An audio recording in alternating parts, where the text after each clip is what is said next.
تعالیٰ کے متعلق آگاہی دے رہی ہے۔ اسی طرح بیٹا باقی اشعار کا آپ نے مفہوم سمجھنا ہے اور اس کے بعد آپ نے اس کو مختصر الفاظ میں آپ نے اس کا خلاصہ لکھ دینا ہے، جس طرح سراپا معصیت میں ہوں، سراپا مغفرت وہ ہے، خطا کوشی روش میری، خطا پوشی ہے کام اس کا۔ اس شعر میں بیٹا اللہ تعالیٰ کی بخشش اور مغفرت کا ذکر کیا گیا ہے کہ انسان گناہ گار ہے، لیکن بخش دینے والی ذات صرف اور صرف اللہ تعالیٰ کی ہے، بخش دینے والی ذات صرف اور صرف اللہ تعالیٰ کی ہے، یعنی اس شعر میں بخشش کا ذکر کیا گیا ہے۔ اس کے بعد 5ویں شعر کی طرف آ جائیں۔ میری افتادگی بھی میرے حق میں اس کی رحمت تھی کہ گرتے گرتے بھی میں نے لیا دامن ہے تھام اس کا۔ تو اس شعر میں بیٹا در حقیقت یہ بتایا گیا ہے کہ انسان عاجز ہے، مسکین ہے، وہ گمراہ بھی ہو سکتا ہے، لیکن اللہ تعالیٰ کی رحمت جب کسی کو تھام لیتی ہے، اللہ تعالیٰ کی رحمت میں جب کوئی آ جاتا ہے تو وہ گرتے گرتے بچ جاتا ہے، گرتے گرتے بچ جاتا ہے۔ تو در حقیقت 5ویں شعر میں بیٹا اللہ تعالیٰ کی رحمت کا ذکر کیا گیا ہے کہ جب اللہ کی رحمت انسان کو ڈھانپ لیتی ہے، اللہ کی رحمت جب انسان کو اپنے دامن میں لے لیتی ہے تو پھر کوئی اسے نقصان نہیں پہنچا سکتا۔ اس کے بعد 6واں شعر ہے، ہوئی ختم اس کی حجت اس زمین کے بسنے والوں پر کہ پہنچایا ہے ان سب تک محمد نے کلام اس کا۔ تو اسٹوڈنٹس اس میں مولانا ظفر علی خان در حقیقت ختم نبوت کا ذکر کر رہے ہیں کہ حضور صلی اللہ علیہ وسلم پر آ کر نبوت کا سلسلہ مکمل ہو گیا۔ حضرت آدم علیہ السلام سے نبوت کا جو سلسلہ شروع ہوا، حضور صلی اللہ علیہ وسلم پر آ کر اختتام پذیر ہو گیا۔ اب نہ کسی نبی کی ضرورت رہی، نہ کسی کتاب کی ضرورت رہی، کیونکہ حضور صلی اللہ علیہ وسلم نے خطبہ حجۃ الوداع کے موقع پر کلام اللہ بھی لوگوں تک پہنچا دیا،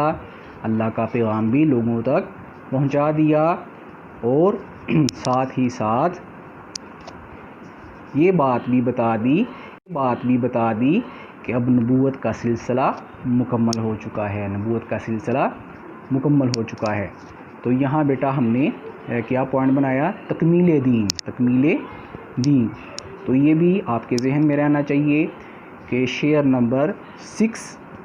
میں جو اہم نقطہ ہے وہ کیا ہے؟ تکمیل دین، یعنی دین کیسے مکمل ہوا، کس طرح مکمل ہوا، وہ سارا پس منظر آپ کے ذہن میں ہونا چاہیے۔ تو میں ایک مرتبہ پھر بیٹا بتا دوں کہ یہ جو اہم نقطے ادھر لکھے ہوئے ہیں یہ صرف آپ کی سمجھ کے لیے لکھے ہوئے ہیں، خلاصے میں آپ نے یہ نکات نہیں لکھنے، بلکہ آپ نے ان نکات کی مدد سے آپ نے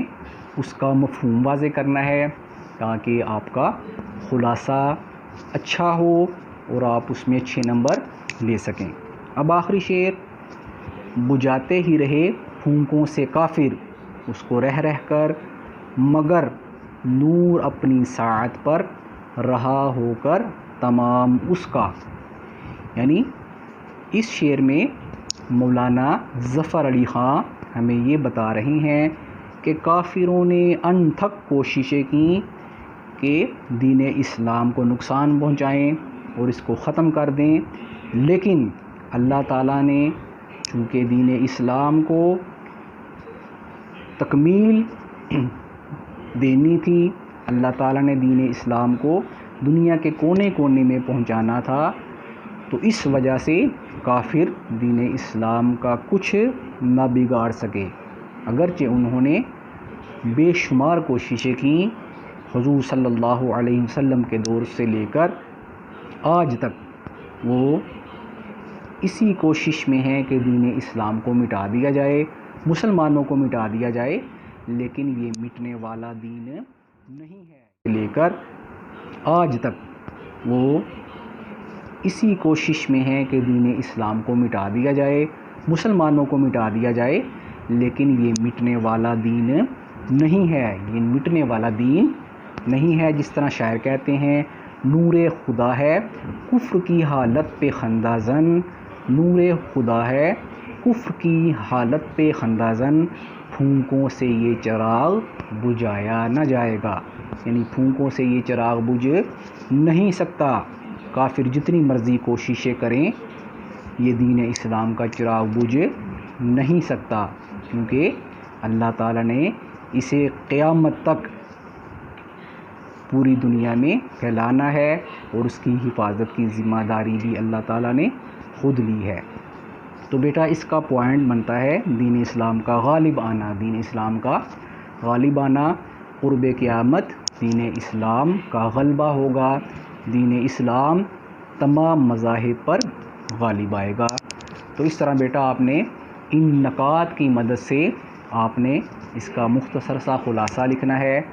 خلاصہ واضح اور جامع ہونا چاہیے، اس میں بار بار کوئی چیز آپ نے نہیں لکھنی، بلکہ اپنے اہم نکات کے مطابق آپ ایک ایک چیز اچھے طریقے سے اور واضح کر کے لکھیں، تاکہ ایگزامینر آپ کی تحریر سے متاثر ہو اور آپ کو اچھے نمبر دے۔ امید ہے کہ آپ کو لیکچر